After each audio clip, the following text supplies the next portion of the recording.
Okay, this is The Grass is Greener on WXRW 104.1 FM in Milwaukee. I am the host of the program, Gary Grass. With me is my co-host, Babette Grunell. Hi, and our guest today is Dan Kovalik, author and political activist who previously taught international human rights at the University of Pittsburgh School of Law. His most recent book, The Case for Palestine and Why It Matters and Why You Should Care, is something that we may touch on. But he's mainly here to discuss with us the end of the year review of news. So welcome, Dan Kovalik. Thank you so much for having me. Yeah, so this is our end of the year review that we do once every 8 years to cover the previous one and skip over 7. So, and we figured, since there's nothing else going on in the world to talk about, let's just do a recap. I don't know if you made a eventful year. I don't know if you made a list. I don't know. You want to start with number one first and get to the more boring stuff, or do you want to start work our way up to the big ones? Hey, any way you want to. I mean, I guess I would. Obviously, the Middle East is very much on my mind. Obviously, the recent events in Syria, Lebanon, Gaza seems like a pretty good place to start for me, anyway. Yeah, no, let's start with that. Foreign Policy had a review like this, and they put turmoil in the Middle East at number 3. So, which was a little shocking to me because I might put that at number 1. Yes. So there's a lot to cover in that because, you've got the recent collapse of Syria, which the importance to that to Syria is stellar. The importance of that to the general Palestine-Israel conflict is, I have a difficult time knowing exactly how big to make it, but I'm sure it's very big. And just the entire alignment of the Middle East. But you've also just got Gaza, Palestine itself, and you've got Lebanon, you've got Iran, you've got, just everything going nuts in that entire region. Yeah, well, it's true. And of course, the genesis of it is what has been the genesis of the turmoil in the Middle East for many years, and that is the persecution of the Palestinian people. And most recently, of course, the genocide that began October 7th, October 8th of 2023, which continues to this day. The news coming out of Gaza is terrible. The latest real estimate I saw of deaths in Gaza is 300,000. Mm-hmm. They officially they say like 45,000, but that number's barely moved for months, even though every day there's massacres, right? So I mean, the real number's much bigger. And I'm seeing this morning someone estimating 300,000. I think that's probably right. And if that's true, you're looking at a major proportion of the population there. By the way, at least another 300,000 left Gaza, fleeing the violence. So that would be 600,000 people that's either left or been killed. Again, a huge proportion of the population. So there's no question this is both an ethnic cleansing and a genocide. And the reason I think foreign policy ranked the so-called turmoil, which of course the U.S. and Israel have created in the Middle East, is number 3, I think, is that the Western media doesn't want to focus on what's happening in Gaza. It has completely destroyed any claim that the West has to the moral high ground, right? International law and the rules-based order, whatever that was supposed to be, just went out the window with this. The entire world can see just how hypocritical all of that is, how self-serving and just totally shallow, and there's nothing to it. Just do what we want and what we say in the moment. There's no principles involved because this is like the worst thing you can possibly have. If you just look at Gaza, right? Look at like the physical infrastructure that's gone. right? I mean, first of all, I think Nearly all of it. Nearly all of it. Yes. I mean I mean it's not just like every road turned into a moonscape. It's like any ability to have the necessities of life are gone, right? So I mean Ralph Nader was estimating 200,000 months and months ago. And Yes. you So know, was the Lancet. The Lancet was estimating 186,000 early in the summer. yeah. Yeah. Yeah, and you had warnings of a million people, at risk of imminent starvation, right? And I mean, and there's just nothing has gone better since then, right? The ability to get food or water into the country has, if anything, just diminished. Um, you know, Israel has ended any, they destroyed any hospitals. Uh, they've, taken away, captured or killed any of the doctors. And I mean, so there's no way to help people. No, we've never seen anything like it. And by the way, at one point, at least the U.S. was at least paying lip service to the need to get aid there. Do you remember the big port that the oh yeah, U.S. Built there, yeah, which the floating pier, yeah. yeah, which ended up floating out to sea? But now there's no discussion. Well, There's they no, have to use it. They have to use it for one military operation against Gaza first, yeah, right? That's the only. You had Samantha Power, who is like one of the worst people in the world. yes, Still, because she is the head of AID, has to have some sort of credibility, I guess. So she's there saying, this pier is pathetic. This will never come anywhere near the needs that we have here. And it's like, wow, she's actually saying something true. Um, but I mean, it's just you've had so much. I mean, I think it's impossible to rate the scale of this because you've got like this complete, failure of international law. You've got all of these new mechanisms of war that are being employed there. And I mean, we've seen like tremendous changes in how warfare is conducted just in like the Russia-Ukraine theater with the rise of electronic warfare and drones. A lot of new brands of missiles that are coming in that are hypersonic, new air defenses. Like you've got all sorts of like you've had this rise of like AI targeting systems, right? Where they like figure out when a journalist will be home with his family so they can kill him, right? You've got robots now coming in and placing bombs. You've got I remember it that when they used to like when they destroyed a hospital or damaged a hospital, they used to say, "Oh well, Hamas did it," right? And now they're just burning doctors alive because they realize no one cares. The failure of anyone to stand up to this, right? Which isn't universal. I mean, the Houthis are doing something. yeah. Yemen should get the Nobel Peace Prize for what they're doing. They're the only ones really. Well, I don't want to say the only ones. Hezbollah also put up a very brave fight, and both, of course, get help from Iran. I mean, but Yemen is the standout. This very poor country that's been brutalized. By the way, we have to say, because very few Americans know it, they were brutalized by a genocidal war themselves that began Hmm. under Barack Obama in 2015. And they're, I believe, rank amongst, if not the poorest country in the world. And yet, look at what they're doing to defend the people of Gaza at great risk to themselves. They're being bombed now by both Israel and the United States in response to what they're doing to defend the people of Gaza. And yet they said they're going to keep doing it. I mean, they said, hey, you can nuke us and we're going to keep doing it, which is incredible. And again, the rest of the world should be like Yemen.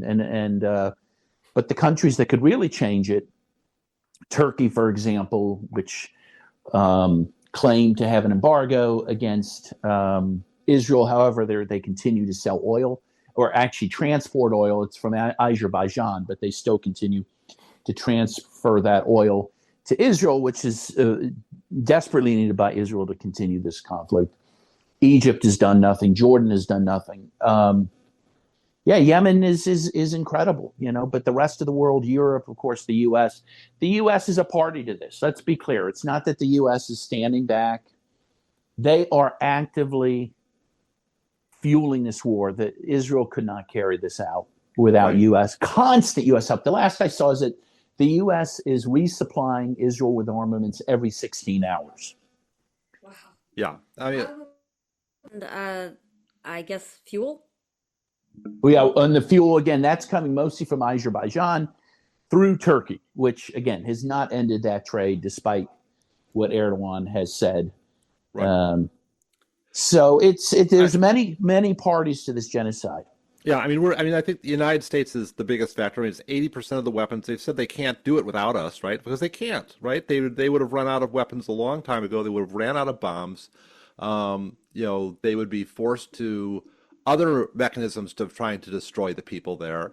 And without the U.S. vetoing things in the United Nations, I mean, give a word here for South Africa, Nicaragua, and other countries that have at least tried to use, legal mechanisms, even though those have not done anything because the U.S. can stand in the way. The Pope has said nice things, but again, what legions does he have, right? So there's not many people that are in a position to really affect this greatly.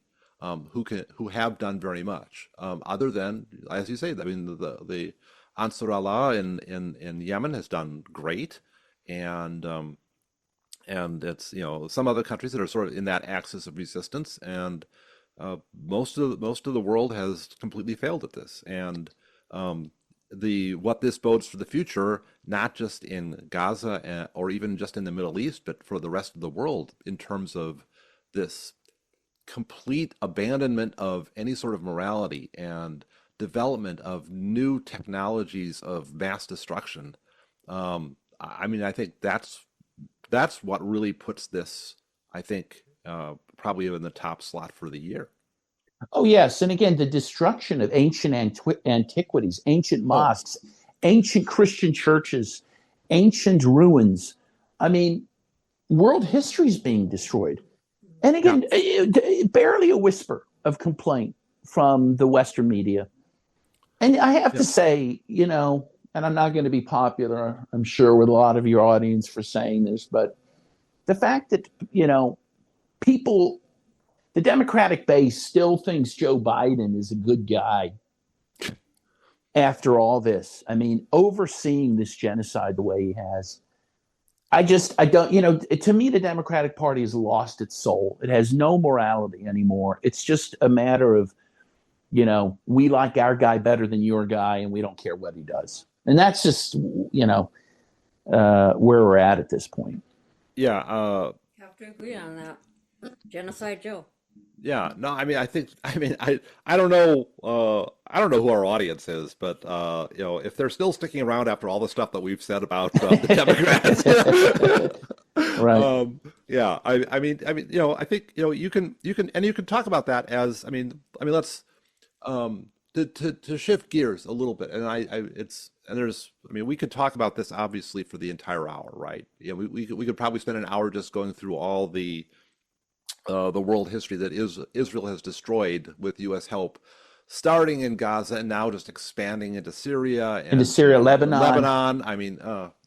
But I just returned from Lebanon, by the way. And I was at the ancient Roman ruins in Baalbek, which Israel fired. They bombed right on the site. They didn't hit the ruins themselves. They destroyed a 100-year-old building on the site.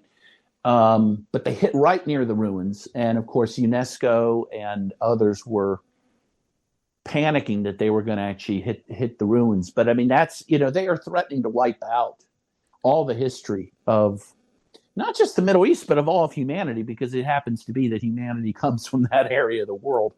Well, oh God, human kind of rose in Africa, but everything that's in sort of Western civilization. Well, Northern Africa, which is part of the Arab world, Egypt, right, for example, it is part of that world. Yeah, people, I think, don't realize just how central this area was for such a long time. Like some of the earliest Western law schools are like Lebanon, right? Lebanon, the first law schools from Lebanon, correct? Yes. Yeah, there's the huge repository of Roman history is in that area, right? And it's just, all these things that are like super important that people don't kind of realize what important centers of learning and culture this whole area was. And it's like, we tend to think about, I don't know, we kind of have this really modern lens of like, you know, these kind of bad countries that are anti-Israel or something like that. I mean, we look at Syria and have this like, it's like, look at all the stuff that's in Syria. But and yeah, we need to switch, or because we really will be on this all hour. I did want to Yes. mention something that came up at a recent Stand for Peace here, and that is that uh, so many Christian people, activists, don't seem to get it. That is, I mean, you'd think they'd be screaming that, where Christianity began is being destroyed, and instead they're just, you know, saying, "Oh, we have to back Israel. We have to back Israel," and it's mind-boggling. Yeah, no, it's true. Right now, as we speak, the ancient city of Malula, which I visited twice in Syria, the last city in the world that speaks Aramaic, the language of Jesus. It's a Christian city. It's now being ethnically cleansed by the terrorists that the U.S. helped put in power in Syria. And again, these terrorists, which are basically Al Qaeda, now we're being told are the good guys. I mean, this is 1984 stuff. This is Yeah, Orwellian. yeah. We talked about some of these good guys in Syria. I mean, I mean, their primary difference from like main Al Qaeda is that they want to do the genocide of the locals first rather than wait until they finish their war against the United States, right? Which makes it perfect for us, as allies, because they'll just do what they want to do there and focus on us last. But Well, yeah, they're never going to focus on they're getting paid by the United States and by Israel and by Turkey. This has all been very well documented. oh oh All yeah, yeah. yeah. I think they'll. I mean, look, if we continue to support them for 100 years, right, or 20 years, or however long it takes for them to finish their local project, um, you know, they'll turn on us eventually. I mean, they're like no deep friends of us. They're like our friends, like Christian Zionists are the friends of the Jews, right? Yeah, or Frankenstein's monster is a friend of Dr. Frankenstein. No, of course. I mean, Yeah. and by the way, so this will raise another issue that we can raise. That's just an event that happened yesterday. We have to thank all of these terrorists, on a guy who died yesterday at age 100, Jimmy Carter, who began arming the Mujahideen in Afghanistan 6 months before the Soviets invaded, as we know from his national security advisor, Brzezinski, whose grand plan was to suck the Soviets into Afghanistan, to give them their Vietnam, which did work, which did undermine the Soviet Union, but which gave us the gift of terrorism for decades to come. And Carter is he was the greatest ex-president, no question. Did great stuff, Habitat for Humanity. But Eradication of the guinea worm, right? yeah, but very few people point out that he engaged in that treacherous act in Afghanistan, which the world continues to suffer from, Well, Which it had a lot of blowback. to say the least. And again, I continues to. I mean, the thing is that half the things that the Democrats used to say were terrible about Ronald Reagan before they became like a big Reaganite party themselves, half the things they used to say were bad about Reagan were really things that actually started under Carter. I mean, that's just, the massive military buildup, a lot of these, foreign interventions and things. I mean, there was just a whole pile of things that are like commonly attributed to Reagan, which were actually, well, really that started a little before Reagan. Well, that really started a little before Reagan. So, Well, people forget, for example, because they get the date makes them think it's Reagan, but it was Carter. Archbishop Romero, who's now a saint, he was mhm. declared a saint by the Roman Catholic Church, he was killed by U.S.-backed forces in El Salvador in March of 1980 under Jimmy Carter. Right, And right. he had just written a letter to Carter begging him to stop arming the Salvadoran military because he said they were repressing the people. Of course, Jimmy Carter never replied. I believe his Secretary of State did send a letter back. But meanwhile, the biggest response was a month later, he was murdered while saying Mass by U.S.-backed forces. That was Carter, Yeah.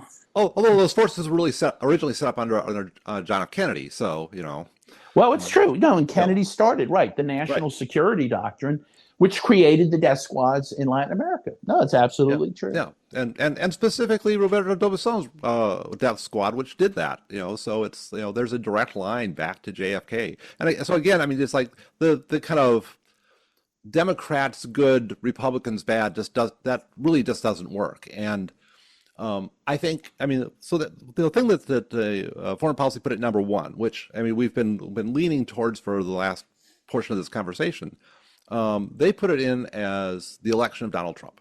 And I think other reviews at the end of the year have talked about, instead of the election of Donald Trump, they've talked about the backing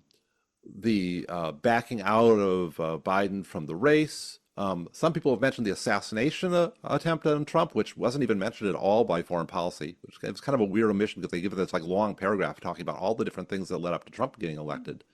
And they don't talk about anything that might change under Trump, right? They just talk about the horse race dynamics of it.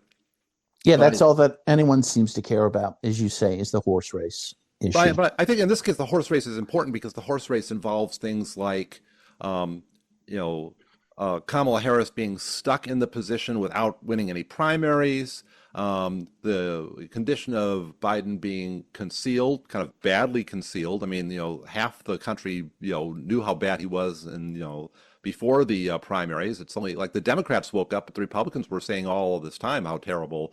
They were circulating all these videos of Biden stumbling and bumbling around, and it was a foot in a whatever that was, right? The one America is a country that can be defined in one word. It was a foot in the foot. I mean, it was just gibberish, right? Yeah, you saw these things from Biden over and over again, and some of us were saying, how can this guy ever be in a debate? And then, of course, they kind of put whatever drugs in him they could, try to wind him up for an hour, and it sort of partly worked for a while, and then everyone kind of saw the game for what it was. But they left him in office with the nuclear football. I mean, he's still there now, and they never replaced him from supposedly conducting foreign policy and whether or not we're going to get into a nuclear war or not. I mean, that's still old. You can't be in a debate, Joe, because he can't run for president because he's too old and senile and out of it. But he can still have the nuclear codes, right? He can still be the guy who decides that we're going to escalate against Russia and Ukraine. No, of course. I mean, and again, it's one thing for the Democratic Party to lie about those things. I mean, yeah, it's bad, but politicians lie. But the greater abdication of responsibility has been the mainstream press, which covered for Biden for years. And now it's clear that they knew for years that he had declining capability, which we all knew just by our own eyes and ears, right? They covered for it. Well, I remember there's a lot of wishful thinking and denial on the Democrat side. I mean, I think a lot of people had the evidence in front of their eyes and just believed he was perfectly sharp. But as you say, even now, there's no questioning whether this guy should be in charge. He just sent another $1.5 billion to Ukraine, by the way. He said he may send another $1.5 billion before he leaves office. As you say, he's been provoking Russia. Right after the election, he greenlit Ukraine's ability to send long-range missiles, by the way, that have to be programmed either by U.S. or British personnel, right.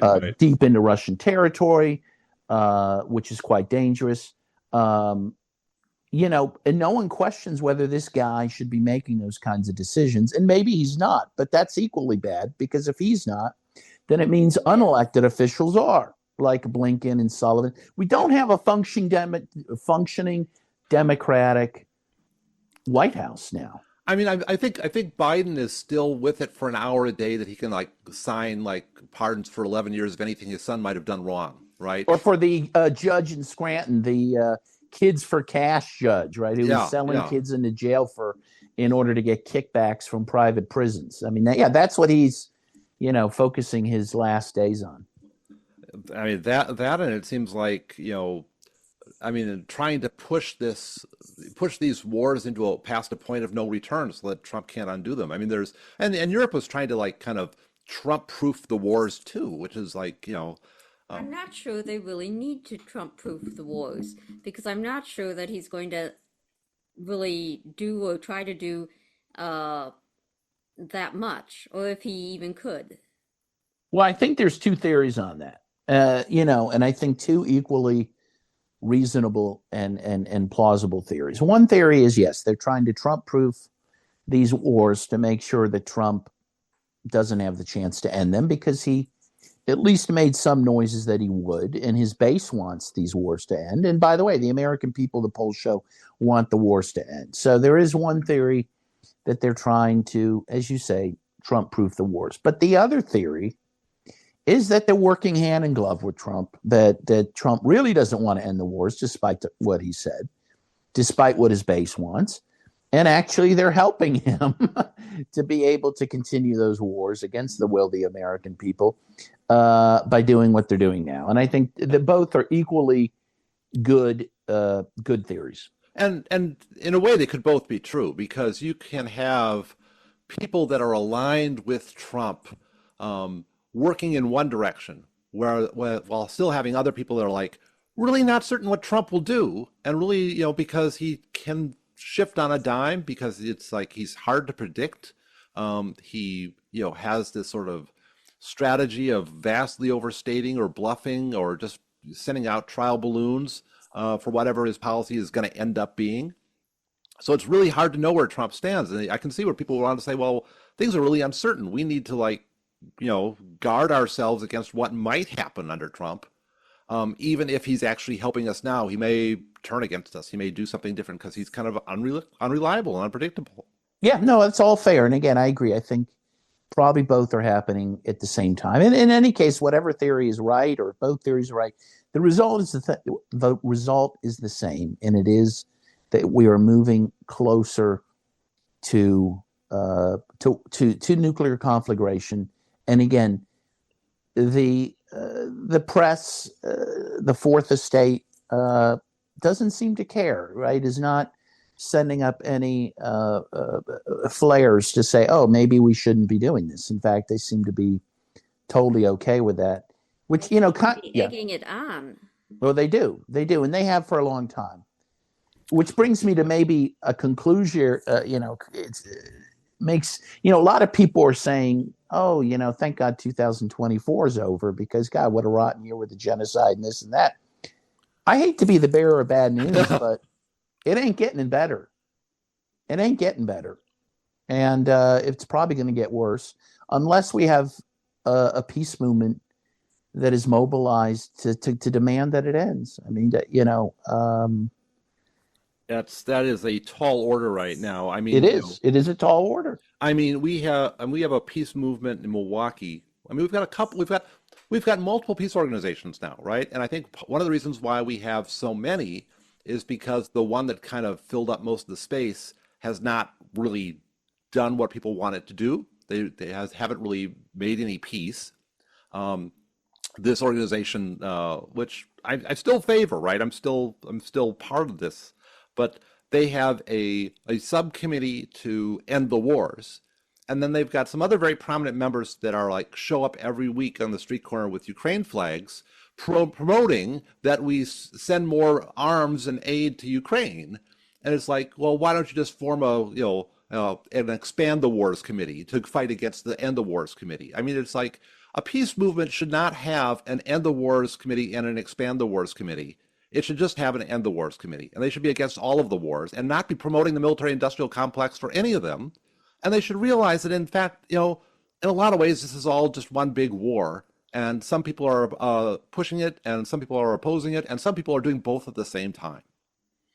Yeah, well, and one could say the same about Syria, too. A lot of people who I thought should know better and who support the Palestinians are cheering that Al-Qaeda took over Syria. We saw that here, too. And, what it shows is that the propaganda machine of the United States is so powerful. And it's probably what the U.S. does best now, right? Its economy is in a shambles. Its social fabric is in a shambles. Yeah, it does produce a lot of armaments, but it doesn't really win any wars. Really. It doesn't win any wars, but it can topple opponents after. Yes. It can still destroy a place. No, and that's what it's good at. It creates nothing, but it destroys. But its most important and export and import is propaganda. They're very good at propaganda. You got to give that to them. That they could convince the American people on one day that Al Qaeda is our greatest enemy.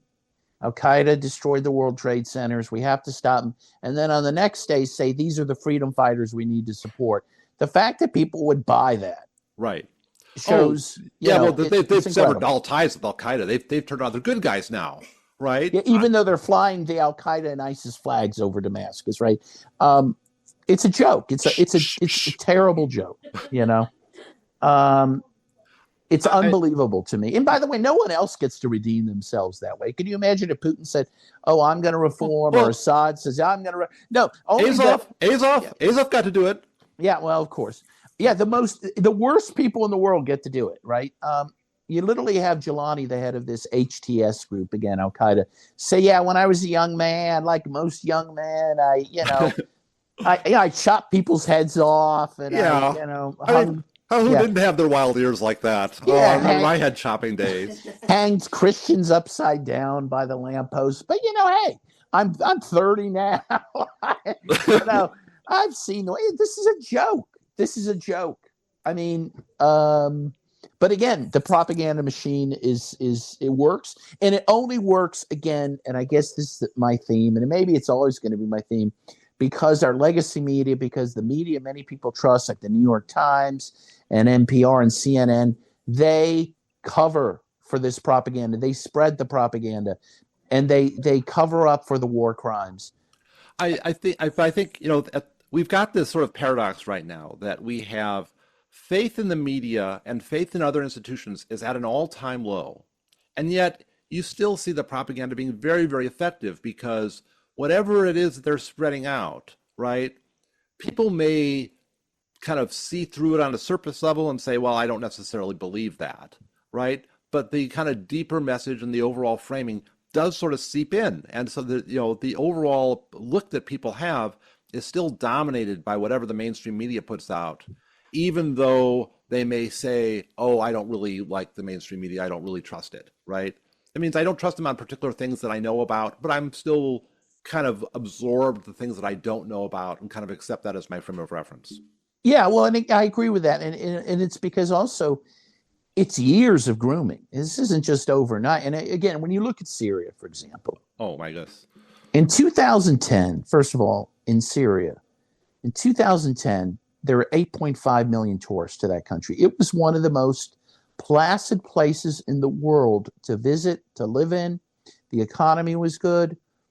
It was a multi-ethnic country. I think 2010 may still be their peak year. I think it is. It is.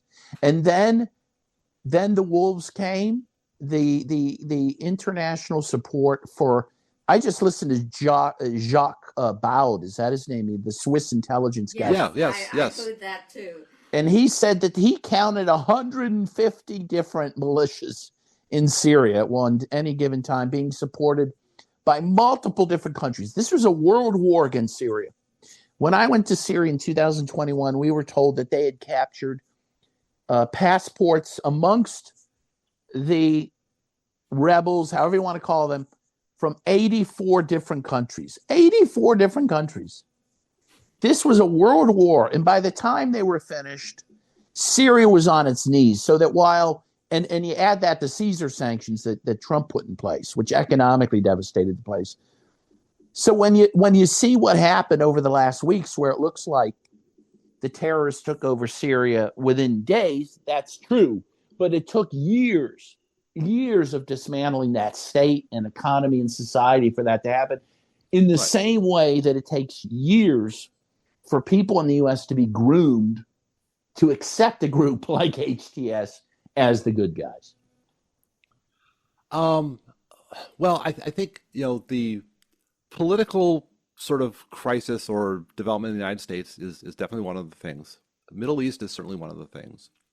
I think, and I've already sort of tied the decline into like a decline of the international order and the development of war technologies to the Middle East a little bit. But I've also tied that a little bit to Russia, Ukraine, which I suppose we could talk about as well. As I think that's certainly in our top 10, right? I mean, that's yes. And by the way, I've been to Russia, and I've been to Russia at least 5 times in the last 2 years. I've been to the Donbass, and Crimea I've been to Crimea once, I've been to the Donbass multiple times. So it's actually probably where my expertise lies or lays the most. So yes, we can move on to that. Yeah, probably ours too. But we haven't been there.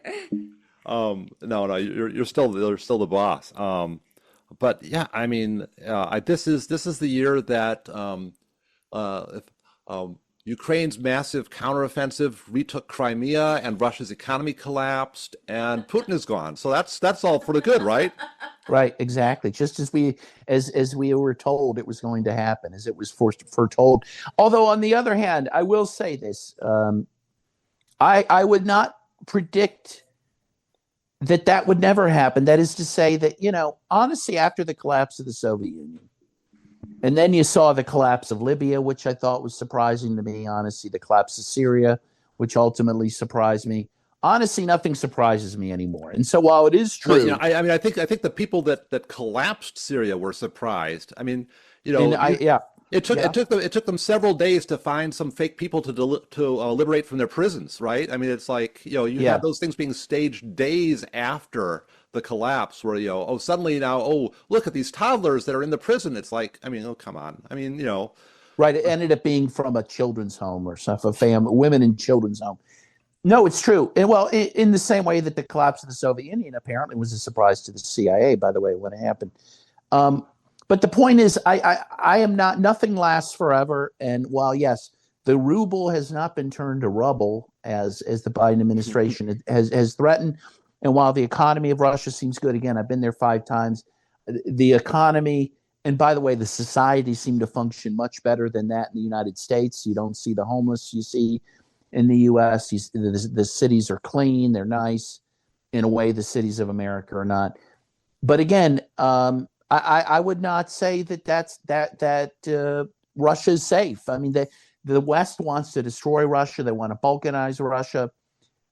Right now, it doesn't look like that's a possibility. But anything is possible. That if I've learned anything over my lifetime, it's that anything is possible.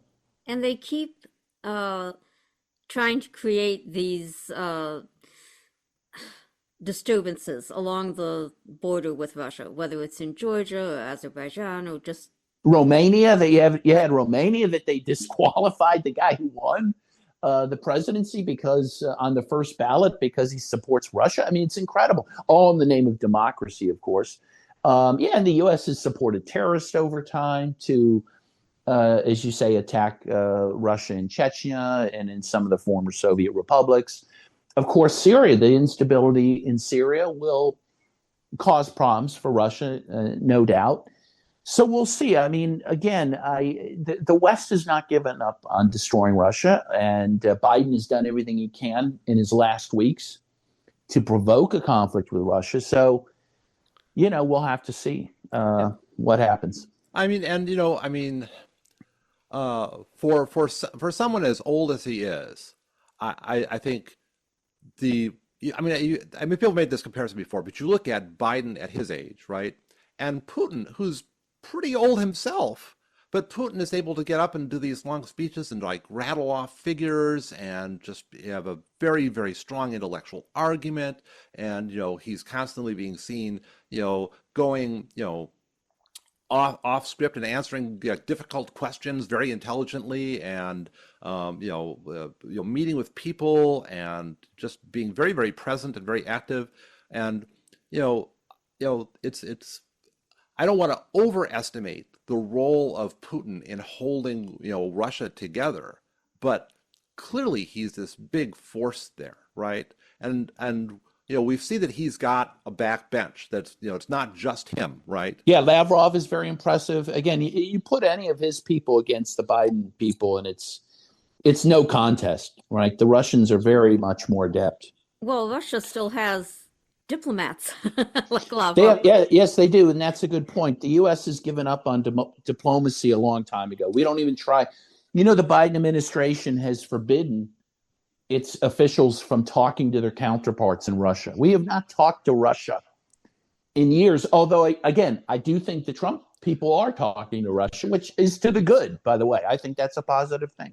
Yeah, and So when Obama said he was willing to talk to our enemies, right? I mean, and who are our enemies, right? They're our rivals, opponents, yeah, it's people we say are, and all of our right. enemies are enemies of choice. Right. But when Obama said he would talk to those people, it was like, oh, see how good and liberal and the Democrats are. They believe in diplomacy. They want to talk to people. And then the moment Trump got into office and wanted to talk to someone, it's like, oh, look, he's palling around with dictators. He loves dictators. He's talking to all these people. He shouldn't talk to them. It's like, there's, we are willing to like switch our message on a dime. And I mean, there've been a couple like kind of classic examples of this where the late night TV host who like roasts Trump every night will be like arguing one thing every day and the audience will be cheering for it, and then the next day the line switched and he argues the opposite thing and the audience still cheers because they're all so trained like seals. I mean, it's Yeah. just We were always at war with East Asia. Again, it is yes. it is total 1984 stuff. And we should say that the late night hosts who used to be a form of entertainment, they're nothing but mouthpieces for the Democratic Party now. I mean, it's just a fact. I mean, they're and they're unapologetic about it. I mean, and that's why their ratings are dropping. By the way, people want to tune in to see something funny or listen to a song, and all they get is very partisan political commentary. Yeah, although I will say that you look at some of these people and it was like they had to step into politics because that's the area where they're funny, right? I mean, some of these people like they came from a political background where they did a lot of political humor and it resonated with people, and they tried to sort of branch out and do kind of much more general humor, and it tanked. Yeah, So true. But if you look at like a Stephen Colbert, his when he played the character Stephen Colbert, mm-hmm. it was much more sophisticated. I mean, yeah, you're right. It was political, but actually, it was a lot smarter than it is now. He now, again, seems to have no ideas of his own. He reads what the Democratic Party put out that day and regurgitates it. It's not very good political commentary, and it's not very balanced either. I mean, Johnny Carson did political jokes too, but he kind of went both ways, and that's just off the that isn't done anymore. Yeah, it seems to me anyway. Yeah, I mean there's a lot of polarization and sort of narrow casting, and everyone has their own show now as opposed to having like just three channels and everyone has to watch the same three channels and everyone is sort of brought together because there's no options to like split apart and do your own thing. And now everyone is kind of like finds their own little bubble and sits in it. Yeah, which is bad. It's bad for political discourse. It's bad. It's bad for the politics of America, and that's why we've reached the nadir of. We've reached what H.L. Mencken had predicted in the 1920s. Where we've elected buffoons, complete morons to office. And it's a shame. It's a shame. It's true, but you also need to look at your own news, seek out your own news on the internet, because there really isn't anything worthwhile being said on the main channels. So you really do need to search for other options. Well, absolutely. I mean, I can't even digest the mainstream press anymore when you have 60 Minutes that seem to glorify, for example, Israel's blowing up of the cell phones and pagers in Lebanon. And by the way, as I said, I just got back from Lebanon. You see people walking around without eyes, without fingers. And by the way, of course, a lot of medical personnel were injured or killed because that's who uses pagers, right? And then you have 60 Minutes saying this was a work of genius. Oh, it's so clever how they're able to use technology. I mean, to murder people, to murder innocent people. I mean, it's like, look at these acrobatic robot dogs that they have. Pretty soon they'll have machine guns mounted on the back, and they'll be everywhere. They'll be in U.S. cities and towns. Isn't this a wonderful, clever use of technology?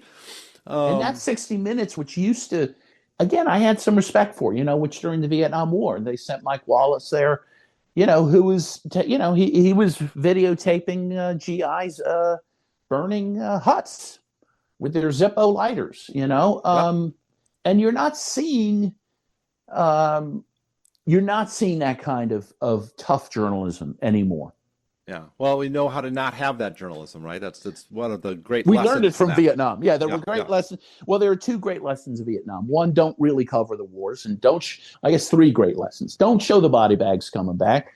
Don't show the atrocities, and don't draft people. Have a draft of the poor Yeah. Because if everyone is basically equally liable to be drafted, you're going to get major protests, and you're going to have people who are drafted shooting their commanding officers. So let's not do that anymore either. Yeah. And that's one of the reasons why the peace movement is in the state that it's in today. Well, it is. It is because people don't feel they have any skin in the game, and they don't. If you're doing economically well enough, you have no skin in the game. It's only the poor people that have to go fight. Yeah. I mean, you might be, there's some subclasses, right? If you're someone who's doing fairly well, but you happen to be Palestinian, so you've got family back there, right? I mean, there's people that are affected in all these sort of indirect ways, but it's just, you don't have like an entire country that is at risk, right? You just have these little subgroups, and they have to be the backbone of anything that happens. And it's so far, it's just not been enough, right? Right. Even to the point where you don't have debates on the floors of Congress about it. Again, because the children of the Congress people aren't up for the draft either. Yeah, well, So and they're too busy giving standing ovations to Netanyahu. to genocide, right? And that's how the Palestinians saw that, by the way, was that they were applauding for genocide, and it was true. That's what they did, and it was disgusting. Well, I mean, no one would invite Hitler to Congress and like just talk about his like industrialization policies, right? I mean, it's like, there's one thing that the guy is associated with, right? Rightly so, right? This is the biggest thing he's ever done in his life. Um, Yeah, well, and by the way, that is what he talked about too. I mean, he lied to Congress that they were protecting civilians, and he was applauded. yeah, Everyone knew it was a lie, and they applauded anyway. I mean, right. that's where our Well, it says democracy. he's Yeah, protecting civilians. You have to stand up and applaud to that, right? yeah. They should have thrown their shoes at him, really, but Well, he never should have been invited. I mean, yeah, and that yeah, that that was, what it shows though is that that the tail of Israel yeah, tends to wag the dog. yeah. He invited himself, and everyone went along, right? Yeah, Um, exactly. and he's a guy that was like ordering war crimes from his room on the phone from the UN, right? I mean, this is Yeah, he ordered the killing of Nasrallah in Lebanon, but what they did to kill Nasrallah, because they knew what neighborhood he was in, which I just visited 2 weeks ago, and I saw the devastation that happened. They knew what neighborhood he was in. They didn't have it pinpointed exactly where he was, so they just blew up the whole neighborhood. And they used 2,000-pound bombs to create craters where buildings were. Yeah, they got him, but they killed hundreds of other people doing it. And again, he ordered that, as you said, from the United Nations. so. And again, I mean, this is really important, and we could talk about it for the entire hour. Something that doesn't get looked at is, as we're all looking at the Middle East or looking at Russia, is we don't look at Africa. We don't look at some of the other places that are facing sanctions and or civil wars Or genocide. or genocide. Yeah. I mean, we talked about Congo or Sudan where things are bad. We also haven't mentioned either China or the BRICS. I mean, it's like it's you have to go way back. I mean, there's a certain recency bias. We want to look at Syria because it just happened, right? But like go back to the beginning of the year, January 1st, BRICS doubled in size, Right. right? And I mean, there's so much that's going bad right now, right? But I mean, you still have to kind of try to take a perspective of the world that says, well, China is still being China, right? They lifted most of their population out of poverty, hundreds of millions of people out of poverty. Half their vehicle fleet is electric now. They're supplying the world with cheap solar energy, cheap wind energy, electric vehicles. They're doing something good for humanity. And they just built the fastest speed train in the world using this maglev technology, which, by the way, in Pittsburgh, we've been promised this maglev technology for decades. Right. And of course, it never came. And China's doing it. But then, yeah, Talk about trains. It's like, I mean, China builds this enormous port in Peru, and the U.S. says, "Oh, well, we can sell you some old train cars." right. I mean and again, China is one of these places that has a different type of foreign policy. that actually, I mean, they get something from it, but they really help people. They don't trap people permanently in these kind of cycles of having to pay back their debts in dollars, right? They come and they construct things for people. They've got there's basically a massive world infrastructure project that will lift their economy along with other economies in the world. And you've seen this rise in Africa, all right? I mean, you've seen these rise in all these other places. I mean, we can focus on Sudan and the Congo where things are really, really bad, but overall, I mean, the economies of Africa have risen. The economies of most of the third world have risen. You've got this whole entire alternative structure which is being put together with, they're putting together the BRICS Bank, right? They've, Russia has the Mirror Card. There's the Shanghai Cooperation Organization. They've got all these different institutions that are building up as an alternative to the U.S. NATO-dominated world order. And you're seeing a lot of good things that are happening, right? You're seeing a lot of bad things on the other side. I mean, you're seeing, AI robots with machine guns and quadcopters that like play the sounds of crying children to lure people out to be murdered, right? But you're also seeing, there are forces for good still in the world. I mean, seeing South Africa and Nicaragua take a stance and seeing the Houthis, right, against the genocide, there's a lot of hope left in the world. Yeah, and I do want, it is important to focus on that, and I totally agree with you. Of course, the irony, I don't know if it's ironic, but is that, and I agree with you about China, for example, that what they're doing for the world is productive. It's good. But yet every advance that they make is resented by the United States, is another cause for the U.S. to go to war with China. I mean, that's the incredible thing, is that if we cooperated with China, we'd have speed trains in our country, Instead, we resent every speed train that they build. Right. And that's the crazy part. Right. We can't let their electric cars in here because they might be used to spy on us. Yeah, it's just that we can't compete with them. That's the thing. Yeah. And so we want to destroy them. They're trying to attack us with their weather balloons. Yes. And TikTok, which apparently I just learned, by the way, is not owned by China, but I think it's owned by Singapore. So it's Singapore. They had the president of TikTok, coming and testifying before Congress, and they asked him all sorts of questions about China, and he keeps saying, I'm from Singapore. I see the media from China sometimes. I have opinions on it, but it's like, I'm not Chinese. China doesn't know where Singapore is. They think it's part of China. Is that like Macau or Hong Kong, Singapore, right? It's a city, right? In China. Yeah. Incredible stuff. Yeah. I mean, you're not wrong about morons. I mean, there's this incredible, paradoxical.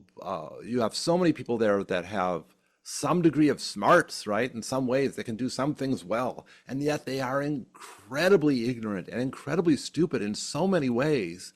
And it's like, I mean, I'm sure that there's a big bunch of these people in Congress that are just embarrassed by the idiocy they have to display publicly, and that they're actually like secretly smart.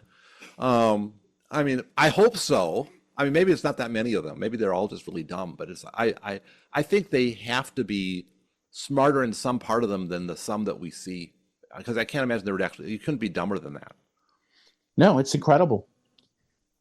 It's incredible. I mean, I'm just speechless. But I do think I agree with you. I would like to end our conversation certainly on a positive note. And the other positive thing is the Palestinian protests in the United States, in the West, and especially on the university campuses, which have given me a lot of hope, and a lot of hope to the Palestinian people. And I think those people need to be applauded. People have spoken up for the Palestinians despite incredible repression, in spite of losing jobs, threatening for their jobs to be lost, getting arrested. And the truth is, in 2025, we need a lot more of that. And I hope we do see that. Yeah, I mean, you've seen incredible resilience coming from Palestine itself. You've seen supporters like the Houthis. You've seen supporters like South Africa. And you've seen, again, a lot of people in the United States. I mean, there is so much that is being done to attack these people. I mean, you have students being like threatened with expulsion. You have, as you say, people losing their jobs. Congress is just going nuts trying to pass laws against any sort of free speech on Palestine.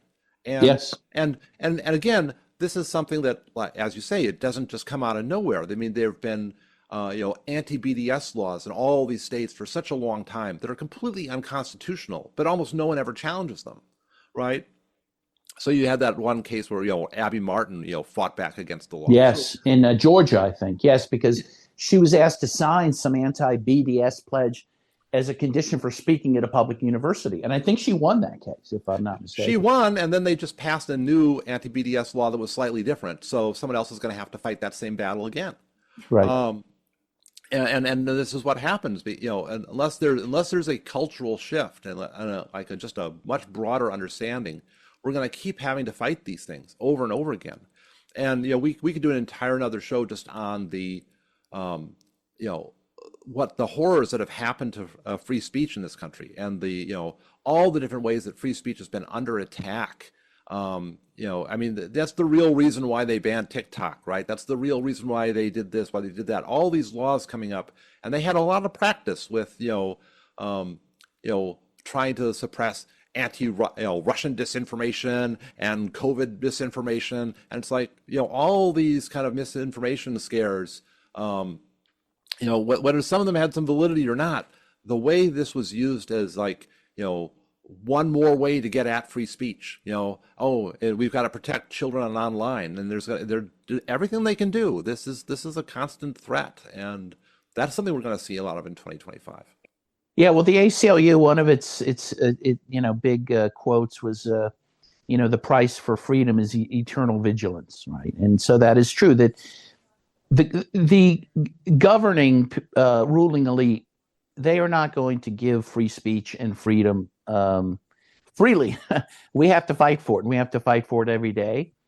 And even more so now, because I think the ruling elite has lost, certainly when it comes to Israel-Palestine, they have lost the debate. They cannot intellectually defend themselves anymore. So all they can do is use naked repression to prevent us from talking, because they have nothing to say to justify themselves. Right. And so now we're seeing cop cities all over now, right? Yes. So again, we were just about to wrap up on a happy note. Now we're on to cop cities. I think we'll see more of that type of thing when we deal with immigration. Yes. No, it's incredible. And that could be a scary thing. We'll see if Trump carries through the threat to deport millions of people. That could be a very, very ugly thing that, again, will have to be resisted. Well, thank you for talking to us about the horrors of 2024, and we'll have you back in the year to talk about all this stuff that we're previewing now. Yes, absolutely. It was my pleasure, and I wish the good people of Milwaukee Happy New Year. And thank you. Happy New Year to you too, Dan. Okay, thank you. All right, bye-bye. Bye-bye.